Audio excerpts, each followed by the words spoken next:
All right, the last thing we're going to talk about is A.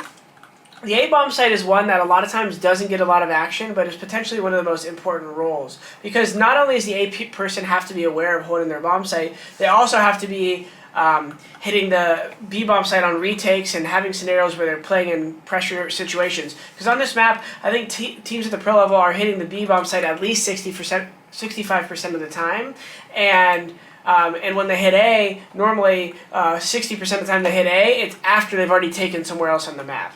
So A is one of those bomb sites where you have to have a dynamic mindset, meaning you do need to stop the rush. With this is the way I like to do that. I like to a lot of times have a Molotov just thrown, and I play either in a position like here with an HE ready, or here where I could quickly throw a grenade and then hold the wide run out, because any team who rushes you is going to be smoking this out and flashing over. So I'm going to try to nade them. If I get blind, I hug this box and I re-peek. If I'm here and I nade them and I get blind, I hug this box and I'll look quickly. If my team had mid control, I'll ask them for a flash over A, and I'll ask them for like a flash like this or something. Or if I think there's a lot of like if I have a good timing, I'll do something like this: nade, Molotov, hide, flash is coming over, nade, and I'll throw like a flash like this and just keep turning.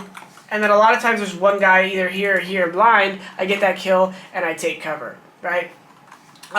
So you're always kind of ready for the rush. And just like on Dust 2, there's a tip sometimes where you can, if you condition with this molly enough, you can throw a molly one round like this and kind of walk past it and make a sneak play. Alright? Or, if you don't have a Molotov, you can always pre-smoke it and do the same kind of thing where you just kind of pre-nade and play off the smoke. You got to be careful that you don't nade the smoke and give them visibility.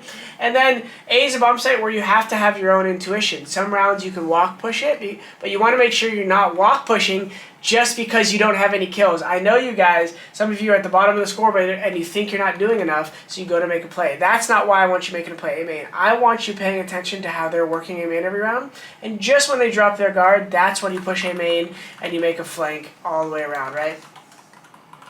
Some utility that's good to know here is you could flash mid for your teammates just like they could flash for you. You could throw a good pre-Molotov like this sometimes, off this wall.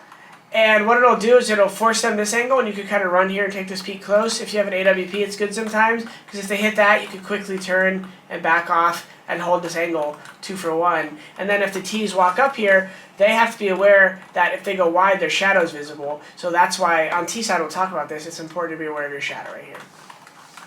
So always be ready for the shadow peek. Obviously, you could jump up here and play positions like this early. This one's alright. I don't try to go here early because if they rush, you get caught in no man's land and you have to fall back to donut. But this is a good position late where you can kind of play off this angle. And if you get one kill, it allows you to fall and then play another one-on-one.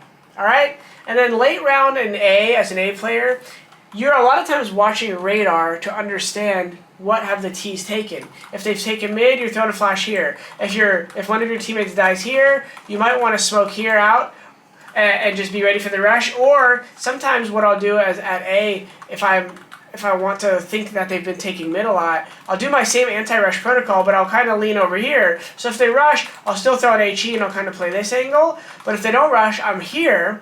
And I'm kind of worried about A, I'm kind of playing here, and if I take my teammates out mid, you could throw a smoke here, which is going to deny them more space if you're worried about that. The only time I'd be wary of throwing this smoke is if both your teammates mid die, you obviously need to try to get a kill. Sometimes it's good to go for a fight right here, and then fall back, or go to a nice off angle here, and get a kill, live, then throw your smoke, because now you're able to equalize the situation. That's only if your mid teammates die and you really want to kill.